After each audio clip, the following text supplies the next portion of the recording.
এদিকে জামায়াতের ঢাকা মহানগরীর দক্ষিণের আমির নুরুল ইসলাম বুলবুল বলেছেন, সরকার তাদের ব্যর্থতা ঢাকতে বিশ্ববিদ্যালয়গুলোতে ছাত্রদল ও যুবদলকে দিয়ে শিক্ষার্থীদের ওপর হামলা চালিয়েছে।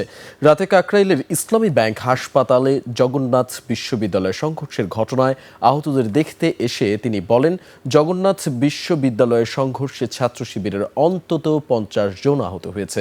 গণঅভ্যুত্থানের দ্বিতীয় বর্ষপূর্তিতে এমন হামলা নিন্দনীয়। হামলাকারীদের বিচারের আওতায় নিয়ে না আসলে পরবর্তী পরিস্থিতির দায় সরকারকেই নিতে হবে বলে হুঁশিয়ারি দেন তিনি। আইনশৃঙ্খলা বাহিনী ও বিশ্ববিদ্যালয়ের ভূমিকা নিয়ে হতাশা প্রকাশ করেন জামায়াতের ঢাকা মহানগরীর দক্ষিণের আমির। বলেন, শিক্ষা প্রতিষ্ঠানে হামলার ঘটনা জুলাইয়ের বিরুদ্ধে আঘাত, এটা বিএনপির জন্য ইতিবাচক হবে না। এই যে এই হামলা হচ্ছে পূর্ব পরিকল্পিত, এবং শুধু পূর্ব পরিকল্পিত নয়, আমি মনে করি যে বিএনপি